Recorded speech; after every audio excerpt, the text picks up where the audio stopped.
শুরু করছি সাফওয়ান গল্পের ১৬তম পর্ব। ইরা বুঝতে পারছে না সাফওয়ানের সাথে কি কথা বলবে। সাফওয়ান সেটা বুঝতে পারে এবং ইরাকে বলে, লজ্জা পাচ্ছ?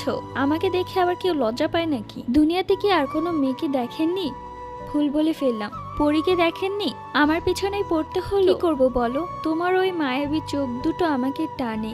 সারাক্ষণ আমি তোমার কথাই ভাবি, রাতের বেলা ঘুমাতেও পারি না, তোমার কথাই মনে পড়ে। তখন ইরা বেশ লজ্জা পেয়ে যায় এবং মাথা নিচু করে ফেলে। তখন সাফওয়ান বলে, ঘুরতে যাবে আমার সাথে? আসো, তোমাকে আমাদের জিন রাজ্যটা ঘুরে দেখাই। এরপর সাফওয়ান এমন এমন জায়গায় ঘুরতে নিয়ে যায় যা দেখে ইরা তো একদম অবাক হয়ে যায়। সে তো স্বপ্নেও এত সুন্দর জায়গা কখনোই দেখেনি। সেই দিনটা ইরার কাছে এতটাই ভালো লেগেছিল যে সে সবকিছুই মনে করেছিল রূপকথার গল্প। সাফওয়ানের সাথে ঘোরাফেরা করে এবং সাফওয়ানের এক একটা কথা ইরা এত জোরে জোরে হাসতে থাকে যেন ইরার হাসি শুনে ইরার প্রতি সাফওয়ান আরো বেশি পাগল।